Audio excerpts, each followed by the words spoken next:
I remembered the room because it smelled like old flowers and cold tea. The ring was still on my finger when my mother said it. "Stop crying. Let them enjoy their happiness." That sentence landed harder than the betrayal. My sister wouldn't meet my eyes. My fiancé, no, her fiancé by then, stood behind her, hand on her shoulder like he was guarding something precious he'd stolen.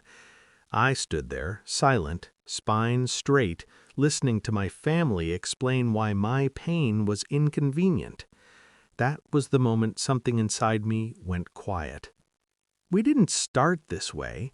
He met me when I was still learning how to trust without flinching. He learned my routines, my tells, the way I softened when I felt safe. He spoke in plans, weddings, houses, children named after cities we'd never visited.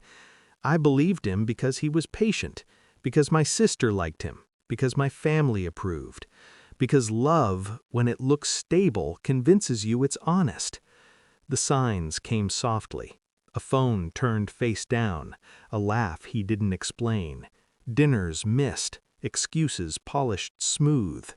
My sister started wearing my perfume. She said it suited her better. I didn't accuse. I watched. I counted late nights. I memorized patterns. I let them think I was distracted, fragile, emotional. People reveal more when they believe you're weak. The proof arrived on a Tuesday, a message preview. My sister's name glowing on his screen like a confession that didn't bother hiding anymore. I didn't scream. I didn't cry. I took a screenshot with my eyes and locked it away. When I confronted him, he didn't deny it. He explained it. That's worse.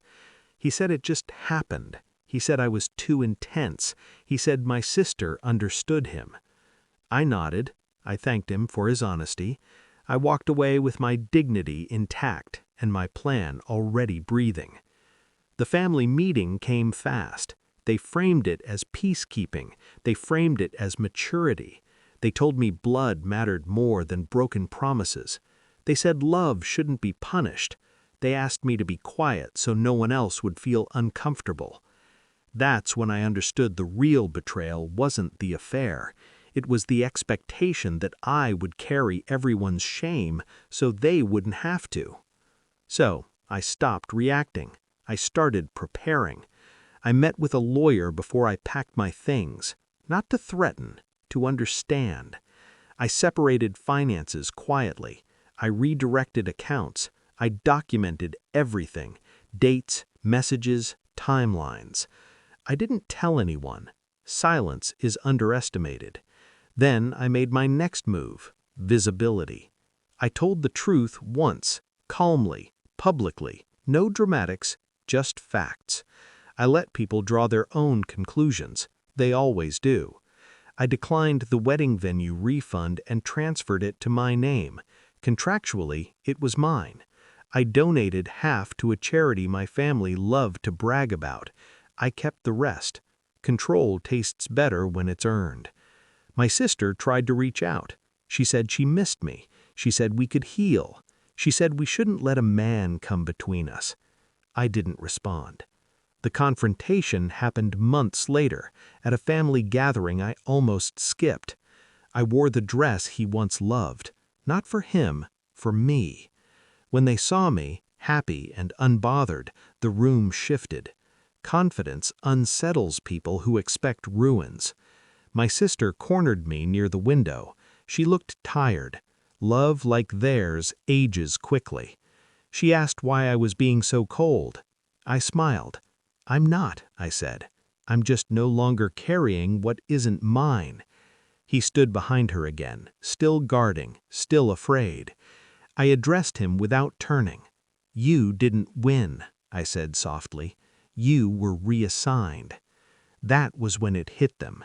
The invitations they never received, the friends who drifted, the opportunities that quietly closed, the narrative they couldn't control. I didn't ruin them. I stepped aside and let the truth do its work. My family tried to repair things after. They said they hadn't meant to hurt me. They said they chose peace. They said they hoped I understood. I do. Peace that requires your silence is not peace, it's compliance.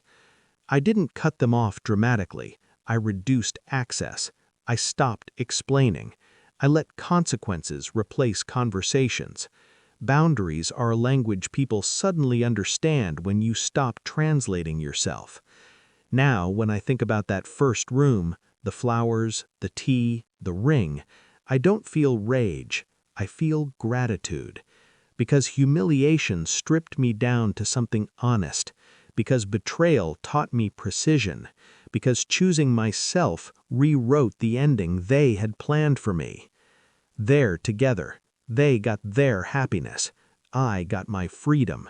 And the quiet satisfaction of knowing that when I walked away, I didn't lose anything worth keeping.